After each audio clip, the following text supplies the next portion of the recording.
Merci d'être là dès 9h du matin. Je ne sais pas si vous avez fait la fête tard sous les nefs hier soir, mais du coup, c'est cool d'être là tôt. Effectivement, moi, je suis en charge du marketing conversationnel, non, pardon, du product marketing dans une boîte qui fait du marketing conversationnel chez iAdvise à Nantes, que vous connaissez peut-être. Et du coup, c'est ça dont moi j'ai envie de vous parler aujourd'hui, de conversationnel, et surtout d'essayer de vous montrer comment est-ce que ce sujet peut avoir un impact sur l'ensemble de la chaîne marketing, là où on peut encore associer ce sujet surtout à du support client et à des chatbots dans Messenger aujourd'hui, mais en fait c'est vraiment une thématique qui aujourd'hui a un impact sur l'ensemble de la chaîne marketing, de la promotion un peu de la marque jusqu'à la fidélisation de ses clients en fait. Quand on parle de conversationnel, on parle clairement pas d'un sujet nouveau parce que finalement les plateformes de conversation, j'aurais pu même remonter plus loin que ça dans le temps sur ma slide, mais si on parle d'IRC, qui était vraiment les premiers chats sur Internet, c'est fin des années 80. L'émergence des grandes plateformes un peu de conversation, c'est voilà, milieu des années 90 avec ICQ en 96, Yahoo Messenger en 98 qui va fermer ses portes là le mois prochain. Ça, c'était vraiment la première vague MSN. Moi, j'y ai passé beaucoup de temps, par exemple, à l'époque.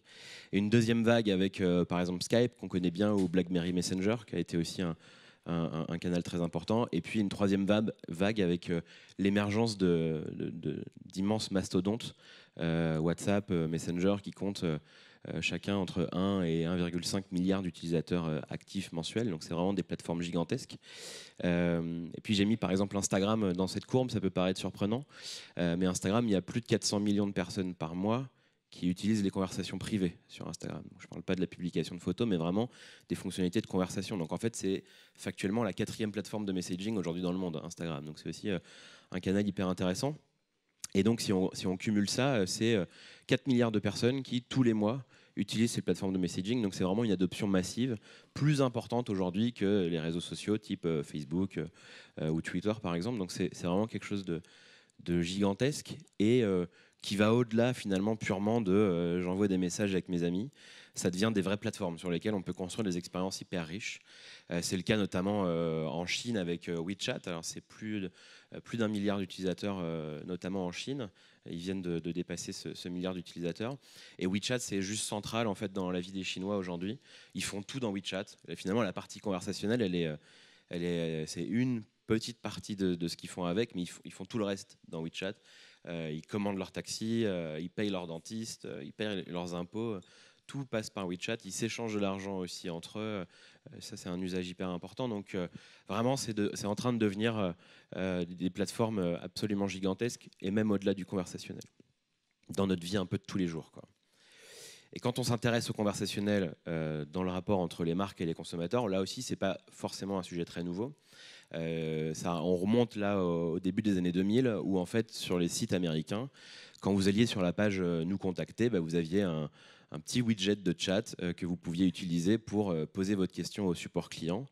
Et ça, c'était déjà une belle avancée parce que vous aviez une assistance plus rapide que de devoir envoyer un mail et attendre 24 heures ou 48 heures pour avoir votre réponse. C'est aussi plus rapide que du téléphone où vous êtes mis en attente avant d'avoir un conseiller au téléphone. Et puis côté marque, finalement, ça permet d'assister beaucoup plus d'internautes. Parce que quand vous avez un conseiller qui est au téléphone pour traiter du support client, il peut parler qu'à une seule personne. Il ne peut pas être avec plusieurs personnes au téléphone en même temps.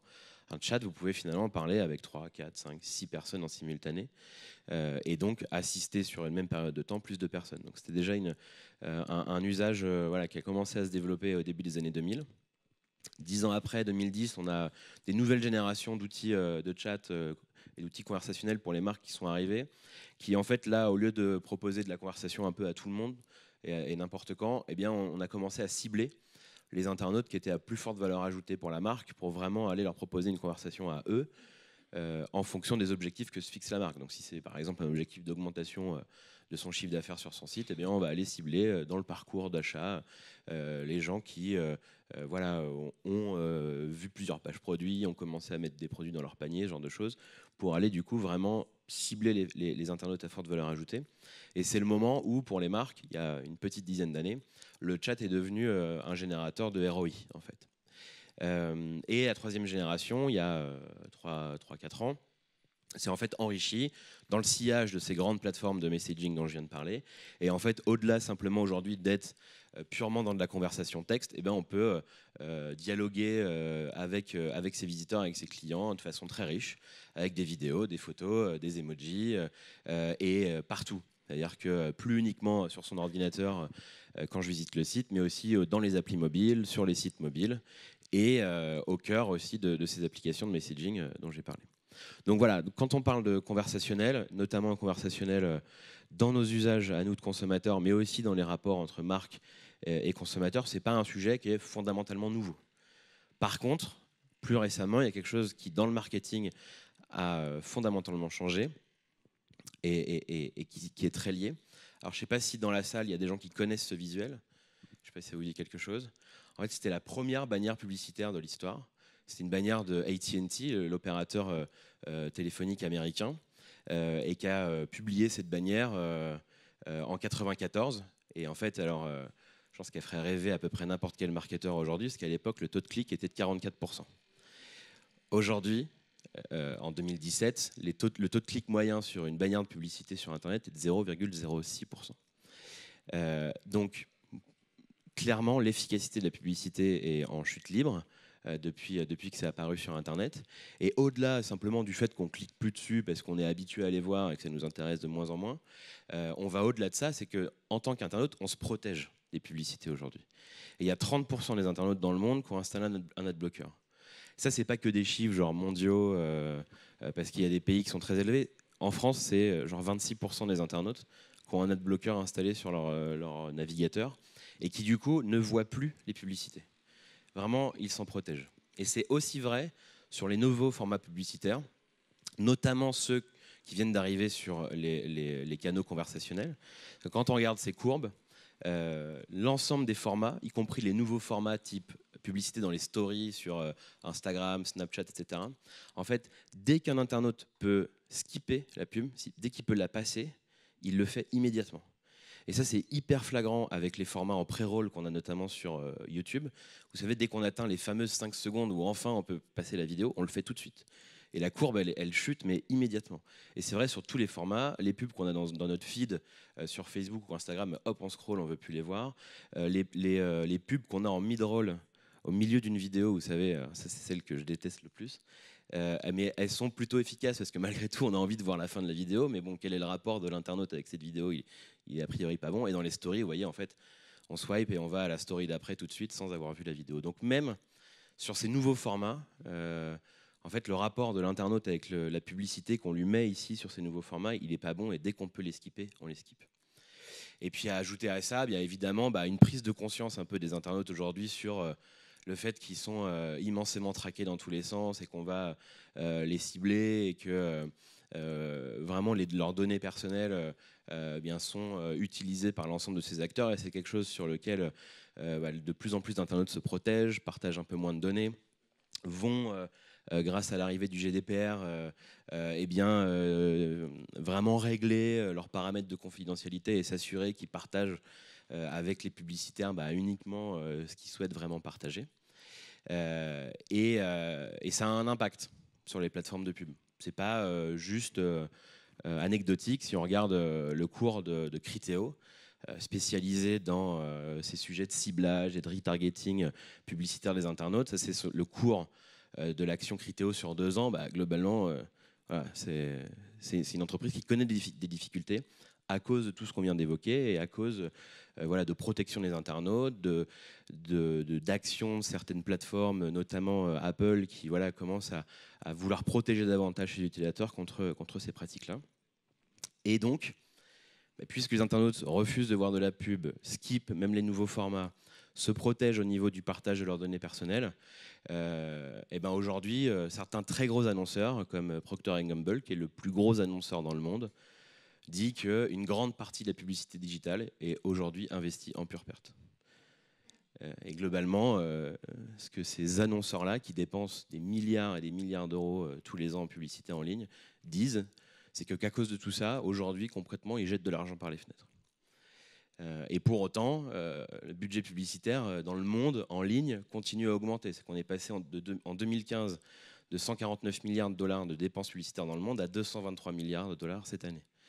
Donc malgré tout ça, on continue à dépenser beaucoup d'argent. Mais pourquoi? C'est qu'on continue à avoir des objectifs marketing à atteindre. C'est qu'on doit continuer à faire connaître notre marque, on doit continuer à acquérir du trafic, à convertir ses clients et à les garder, les fidéliser et à faire en sorte qu'ils achètent régulièrement, quoi. Donc on savait très bien faire ça avec de la publicité jusqu'ici. C'est de moins en moins efficace, on vient de le voir. Donc comment est-ce que finalement des canaux conversationnels qui ont un usage massif, 4 milliards de personnes dans le monde tous les mois, comment est-ce que ces canaux-là peuvent nous servir finalement à atteindre ces différents objectifs? Donc pour voir ça, moi je vais commencer par parler de la partie du tunnel marketing qu'on connaît le mieux quand on parle de conversationnel, qui est un peu le plus évident, la partie acquisition-conversion. Et je reviendrai sur le reste, notamment sur la partie awareness un peu plus tard dans la présentation. Mais ce qui est intéressant, cette partie acquisition-conversion, c'est qu'en fait, ce qu'il faut savoir, c'est qu'aujourd'hui, sur 100 visiteurs qui vont sur un site web, notamment un site marchand, il y en a 27 qui sont là parce qu'ils veulent acheter quelque chose. Ils sont dans un processus d'achat. Donc c'est génial, on a un potentiel, voilà, plus d'un quart de son trafic sur son site est a priori là pour acheter, quoi. Et ce qui est incroyable, c'est que finalement, il n'y a que 2% de ce trafic, naturellement, qui repart en ayant vraiment acheté quelque chose. Donc ça veut dire qu'il y en a 98% de ce trafic qui repart sans avoir acheté quelque chose, mais surtout, il y a 25% du trafic qui est venu pour acheter et qui est reparti sans acheter. Donc c'est des gens qu'on perd. Et ça, en fait, si on prend un peu de recul sur notre métier, nous qui travaillons dans le milieu d'Internet depuis longtemps, c'est finalement assez facile à comprendre. C'est que quand on regarde le parcours d'un internaute quand il souhaite faire un achat, c'est juste hyper compliqué en vrai, quoi. Et là, alors, il n'y a aucun trucage ou quoi, on a juste enregistré quelqu'un qui cherche à acheter une nouvelle télévision. En période de Coupe du Monde, c'est quelque chose qui est très fréquent en ce moment. Et donc, il tape télé dans Google et il va trouver des sites web marchands où il va se rendre compte que il y a différents modèles, il y a différentes tailles d'écran. C'est souvent exprimé en pouces. Alors nous, les pouces, ça ne veut pas dire grand-chose. On va plutôt chercher à avoir des trucs. Là, on a enregistré ça, ça a duré plus d'1 heure. J'ai la vidéo complète. Je ne vais pas la montrer là, je vais l'accélérer 25 fois. Et donc, il va d'abord être juste dans un processus de je veux comprendre de quoi on me parle. C'est quoi les différentes tailles d'écran? Ça veut dire quoi? J'ai de l'Ultra HD, de la 4K. Qu'est-ce que c'est que ces trucs? Si on n'est pas un technicien, voilà, c'est des choses qui peuvent être compliquées. Donc, je vais de page produit en page produit, je lis des blogs, je vais peut-être me retrouver sur des vidéos YouTube de gens qui vont m'expliquer ce que c'est.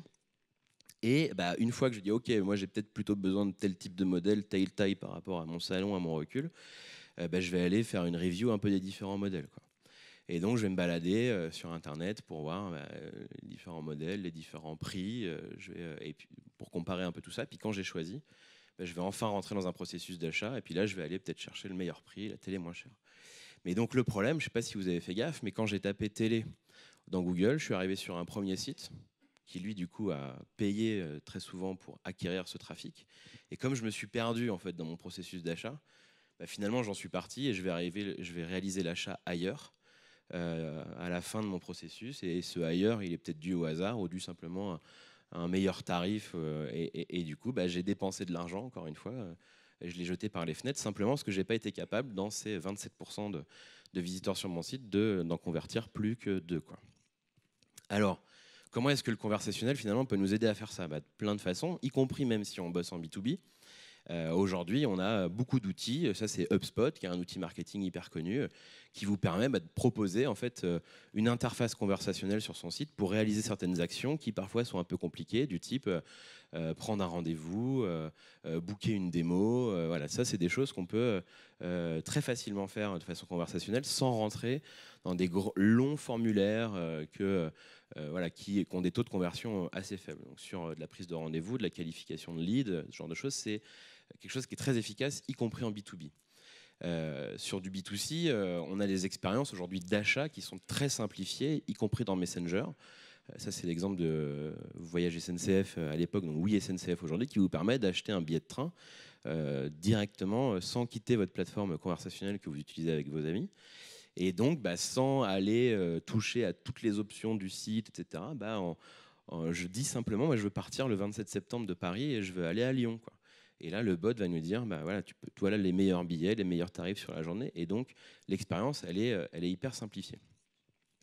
Et donc, même sans forcément installer un chatbot, sans quitter votre site et aller dans Messenger, vous pouvez, si je reprends mon exemple de je cherche à acheter une télé, on peut apporter ce genre d'expérience où on se rend compte qu'un visiteur est en train de douter et de se poser des questions entre les différents modèles, les différentes caractéristiques d'une télé, et ben pourquoi pas juste lui proposer une conversation, un truc hyper naturel qu'on aurait eu si on était allé dans une boutique physique, on aurait eu un vendeur qui nous aurait dit est-ce que je peux vous aider à choisir une télé, pourquoi pas proposer ça directement sur le site web avec de l'assistance, avec les différentes tailles d'écran, une explication, un expert finalement qui va venir vous aider.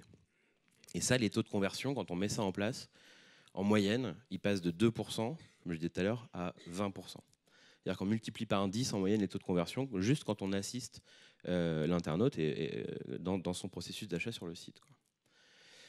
Donc clairement, sur cette partie acquisition-conversion, il y a plein de choses à faire sur l'ensemble des canaux conversationnels, à la fois votre site web, mais aussi il y a plein d'expériences aujourd'hui qui sont possibles sur des plateformes à la Messenger, par exemple. Sur la partie rétention, le bout de la chaîne, c'est-à-dire comment, grâce au conversationnel, est-ce qu'on peut fidéliser en fait ces clients qu'on a chèrement acquis. Là aussi, j'en parle souvent parce qu'en France, c'est probablement la plateforme de messaging la plus utilisée, puis en plus qui a développé énormément de choses pour donner des outils en fait aux marques. Sur Messenger, on peut faire énormément de choses sur cette partie rétention, fidélisation, notamment quand on est dans l'e-commerce. Tout son suivi de commande qu'on avait l'habitude d'envoyer par mail, et on recevait 4 mails, merci pour votre commande, le colis est prêt, le colis est expédié, êtes-vous content de votre colis? En fait, tout ça, maintenant, vous pouvez l'envoyer en push dans Messenger, si votre client a choisi de le recevoir ici, et avoir une expérience finalement qui est à la fois moins intrusive, parce que j'ai pas tous ces emails qui tombent la moitié du temps en spam, et puis surtout, qui est de meilleure qualité, parce que si jamais j'ai une question, je dis, ah mince, en fait, c'est pas le bon modèle de t-shirt que je voulais acheter. Il ne faut pas que je cherche quel est le numéro de téléphone dans mon mail, ou je peux pas répondre au mail parce que c'est un mail en no reply et ça arrivera jamais. Là, je réponds dans Messenger et la marque va pouvoir me répondre directement ici. Donc l'expérience, elle est meilleure. Et quand l'expérience est meilleure, on a davantage envie de revenir acheter son prochain produit chez cette marque que chez une autre. Et sur le site, c'est pareil. Alors ça, c'est une marque anglaise, un retailer anglais qui vend là aussi des vêtements et qui a, dans un premier temps, simplement mis du chat, un peu comme je l'évoquais tout à l'heure, sur sa page de contact. Mais ça aussi, même si c'est une pratique ancienne, tout le monde ne le fait pas encore. Et alors que ça apporte d'excellents résultats. Et ça, c'est des chiffres qu'ils nous ont partagés. C'est qu'en fait, ils ont baissé de 30%, eux, leur volume d'email. Donc, ce n'est pas anecdotique côté marque, en termes de coût des traitements. Mais surtout, côté internaute, côté client de House of Razor, ils sont passés d'une satisfaction moyenne de 70% dans le rapport avec le service client à plus de 90% en changeant de canal par lequel ils pouvaient être contactés. En fait. Et donc là aussi, si je suis très satisfait, même lorsque j'ai eu un problème avec un produit, de la façon dont j'ai été traité et dans la façon dont mon problème a été géré, j'aurais davantage tendance à revenir bosser avec eux. Et ça génère des revenus supplémentaires. Ça, c'est des chiffres d'un de nos clients. Voilà, donc je ne citerai pas le nom, mais ce qu'on se rend compte, c'est que le chiffre d'affaires de réachat entre un client qui a été non assisté et un client qui a été assisté, on est sur du x3, x4 d'écart. Et donc, effectivement, ça peut avoir un coût de mettre en place ce genre de technologie, mais juste dans le temps, l'impact, il est phénoménal, quoi. Et du coup, sur le dernier, ou plutôt la première étape de cette chaîne marketing, comment est-ce qu'on va faire pour faire connaître notre marque? Donc, comment on va faire pour initier ces conversations finalement lorsque je ne suis pas encore connu et lorsque je n'ai pas déjà une audience que je vais pouvoir aller cibler.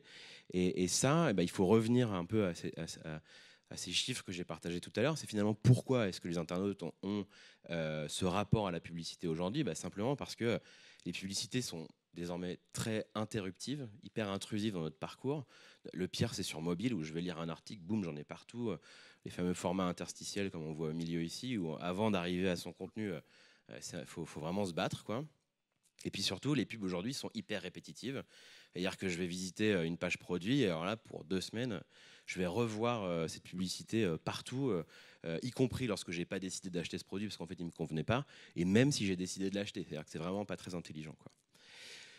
Donc en fait, moi je dis pas qu'il faut arrêter de faire de la publicité, parce qu'il y a quand même encore toujours 70% des gens qui acceptent de la voir, cette publicité, mais il faut complètement revoir son approche. Et le fait de dire, dans une publicité par exemple, vous allez pouvoir parler avec un conseiller, avec un expert qui va pouvoir vous aider et vous accompagner, ça peut aujourd'hui être un élément différenciant, et ça commence à devenir finalement un avantage concurrentiel pour les marques qui décident de faire ça.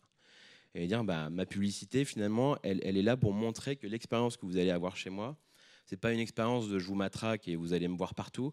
C'est une expérience où vous allez être conseillé, vous allez être assisté, et finalement, la qualité de conseil, elle sera meilleure avec moi, quoi.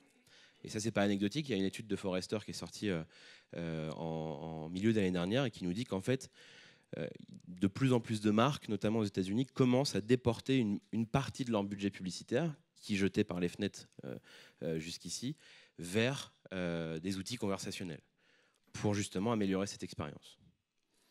Donc ça, c'est intéressant, mais si j'ai des conversations partout, tout le temps avec tout le monde, comment je fais pour en avoir beaucoup, parce que je ne peux pas mettre un collaborateur de mon équipe derrière chaque internaute pour lui parler, quoi. Donc comment est-ce que je passe à l'échelle? Comment je scale en fait sur un truc comme ça? Aujourd'hui, la réponse du marché, c'est les chatbots.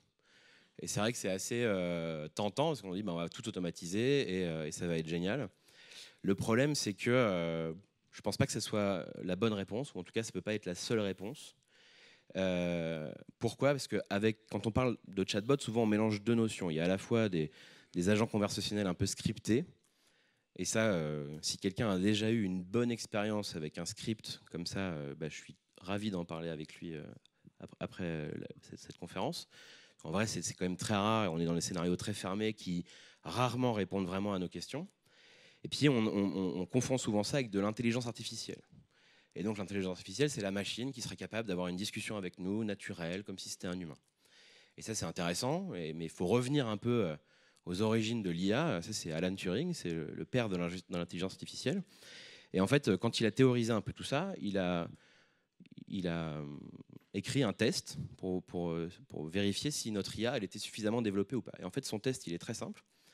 Son test s'appelait Imitation Game, c'est pour ça que le film s'appelle comme ça.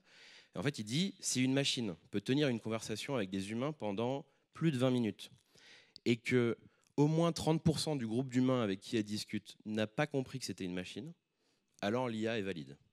Mais ça veut dire que du coup, on a résolu l'IA, on arrive à la singularité, les machines sont aussi intelligentes que l'humain. En gros, on n'y est pas du tout, quoi. C'est-à-dire que techniquement, aujourd'hui, personne ne sait faire ça. Et moi, j'en ai notamment parlé avec des gens qui travaillent sur ces sujets chez Facebook. Ils nous ont dit, l'IA, on sait très bien faire de la reconnaissance d'images, de la reconnaissance de vidéos, on sait produire des textes qui ont l'air très naturels. Une conversation, on ne sait pas faire. Et on ne sait pas faire parce qu'on n'a pas assez de données pour entraîner notre système. Si Facebook me dit j'ai pas assez de données, personne ne sait faire, quoi. Personne n'a assez de données. Et j'en ai notamment parlé avec quelqu'un qui s'appelle Alexandre Lebrun, c'est le père de M, vous savez, l'assistant virtuel dans Messenger. Et lui, alors clairement, il est conscient que c'est impossible d'automatiser tout ça aujourd'hui techniquement. On y arrivera peut-être un jour, mais aujourd'hui, on ne sait pas le faire. Mais surtout, il nous dit que c'est pas souhaitable, et je trouve que c'est intéressant. Je voulais qu'on l'écoute ensemble ce matin.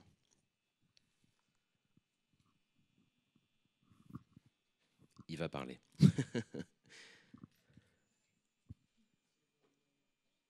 Pourtant, c'est clairement un fantasme, un peu dans l'univers du marketing et de la relation client aujourd'hui, d'être en capacité de mettre cette chatbot en frontal avec les clients et pouvoir résoudre un peu toutes les questions. Quand on a préparé cette discussion, tu me disais que, alors, à la fois, c'est pas possible, on commence à s'en rendre compte, en tout cas, c'est pas encore possible, mais aussi, c'est pas souhaitable, presque. Est-ce que tu peux nous expliquer pourquoi ? Même si c'était possible, la question se pose, est-ce souhaitable?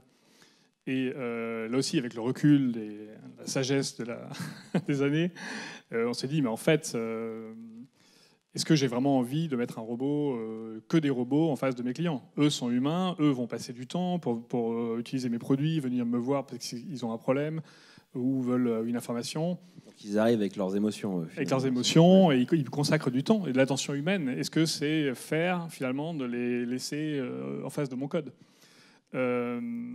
Et je pense qu'il y a des aspects humains, donc vraiment la relation émotionnelle, l'intelligence émotionnelle que ont les opérateurs de service client.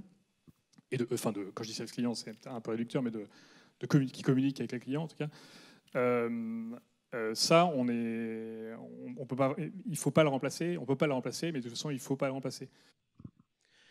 Donc si quelqu'un qui travaille sur l'intelligence artificielle, sur les conversations automatisées dans Messenger nous dit franchement c'est pas souhaitable de mettre juste du code et des robots en face de vos clients qui arrivent avec vos émotions, je trouve que c'est intéressant. Et en plus, ça serait sans doute très inefficace parce que ça serait oublier quelque chose qui est fondamental dans nos décisions d'achat. Et c'est pas moi qui le dis, c'est Richard Thaler qui est le prix Nobel d'économie l'année dernière qui nous dit qu'en fait l'irrationnel a une place hyper importante dans nos décisions d'achat. L'émotion, c'est ça qui nous fait acheter au final. Et donc, comment est-ce que un robot froid en fait, du code va pouvoir jouer sur mes émotions? Finalement, ça serait inefficace. Donc on se rend compte que tout ça, c'est pas à propos de la tech, c'est surtout notre capacité à déployer des conversations et avoir un impact marketing, c'est surtout un sujet d'émotion et d'expérience.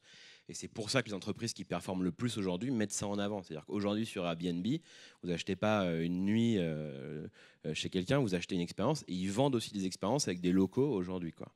Blablacar, ils vous disent pas on va de point A à un point B. En fait, ils vous vendent des conversations dans la voiture avec des inconnus. Ils vous vendent cette expérience-là. C'est pour ça qu'ils ont aussi changé un peu leur identité graphique autour de la conversation il n'y a pas longtemps. Et donc la clé, finalement, pour réussir à scaler et avoir toutes ces conversations qu'on sent maintenant efficaces dans notre démarche marketing, c'est finalement de réussir à connecter les internautes avec des gens qui sont passionnés par le sujet, qui vont réussir à apporter une très bonne expérience, qui ne vont pas lire un script où il faut que je réponde ça quand on me pose telle question, et vraiment réussir à connecter les internautes avec des experts, avec des humains, avec des passionnés. Et ça, par exemple, NAC vient de lancer des experts dédiés à leurs meilleurs clients avec qui on peut échanger par chat. Il y a des boîtes aux États-Unis comme Needle ou Directly qui permettent d'avoir des communautés d'experts à disposition des marques pour les mettre en relation avec les internautes. Chez iAdvise, nous, on a lancé une communauté aussi comme ça qui s'appelle IBU et qui, en fait, permet vraiment d'avoir des experts d'un secteur un peu à la demande pour venir compléter un service client. Et en fait, c'est dans ces cas-là qu'on a la capacité d'avoir un maximum de conversations avec le maximum de monde et surtout d'avoir des excellents résultats sur l'ensemble de la chaîne marketing, de l'awareness jusqu'à la fidélisation de ses clients. Donc vraiment, le conversationnel peut avoir un impact sur l'ensemble de cette chaîne. Simplement, il faut le faire. Il faut bien le faire. Il ne faut pas le faire avec des robots, de l'automatisation partout. Et ce qui compte dans tout ça, c'est l'émotion, l'expérience de nos clients. Voilà. Si ce sujet vous intéresse, je suis en train d'écrire un livre sur le sujet qu'on peut précommander, qui va sortir dans quelques mois. Et ça reprendra un peu tout ça. Il y aura aussi des éléments un peu supplémentaires, d'autres exemples. Et en tout cas, je vous remercie pour votre attention ce matin.